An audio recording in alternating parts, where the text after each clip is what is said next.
من خلال رحلة بحثنا اللي احنا ندور على الناس اللي تحتاج الخير. الخير ليه وجوه كتيرة زي ما بيتقال، منهم الأسقف، منهم في عز الحر اللي احنا فيه شربة مية. وبمناسبة المية بقى، احنا في قرية البهسمون التابعة لمحافظة بني سويف. القرية دي تعداد سكانها حوالي من 25,000 نسمة ل 30,000 نسمة. القرية دي الغريب فيها والعجيب بالنسبة لي اللي مفيش فيه بيت مية حلوة. طب بيجيبوا مية منين؟ الناس مش عايشة يعني على الملح، لا، بيجيبوا المية من الآبار. في آبار بتبعد على حسب بقى انت ساكن فين، 2 كيلو 3 كيلو. المهم اللي هم في معاناة جامدة جدا في حصولهم على المية. وعشان كده من ضمن اختياراتنا للقرية دي حاولنا نخفف على أهالينا فيها اللي احنا نعمل لهم آبار بمشاركة طبعا أهل الخير ومع مؤسسة فذكر بتبرعاتهم. هنيجي هنا وهنوري حضراتكم الأماكن اللي محتاجة يتعمل فيها آبار، بالإضافة اللي احنا هنبتدي خطة لعمل عدد كبير من الآبار إن شاء الله. لكن أنا محتاج أكد على حضراتكم، طول معاكم أو طول ما أنتم معانا إيديكم في إيدينا بالمجهود أو بالمال، طول ما أنتم مطمنين اللي فلوسكم بتروح في الأماكن الصح. وده اللي بنحاول نوصله لكم عن طريق اللي احنا بننزل نعمل بحث في الأول، بنجيب لكم قبل وبعد، بنجيب الأهالي نفسهم يتكلموا ويقولوا احنا محتاجين ولا لا، واللي عملناه ده صح ولا لا. العين لما بتشوف القلب بيرتاح، وهو ده اللي كنا عايزين نوريه لحضراتكم النهارده.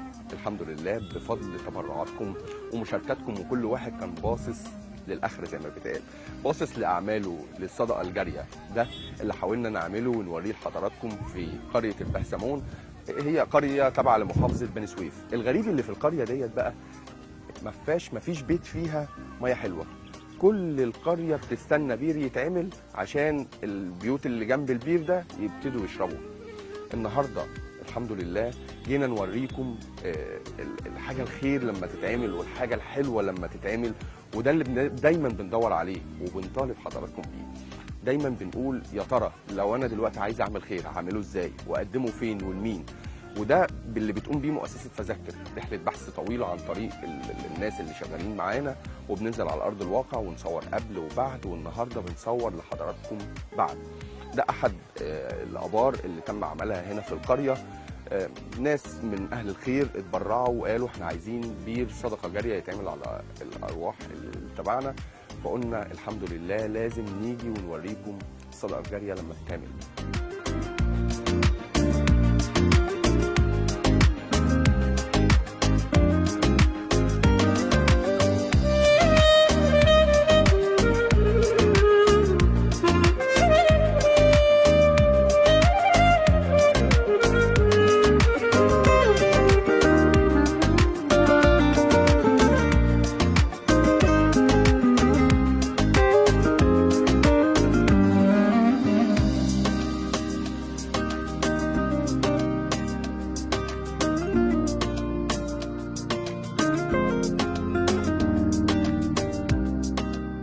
شارك معانا واتصل بينا على الأرقام التالية، وهيوصلك مندوبنا لحد باب البيت.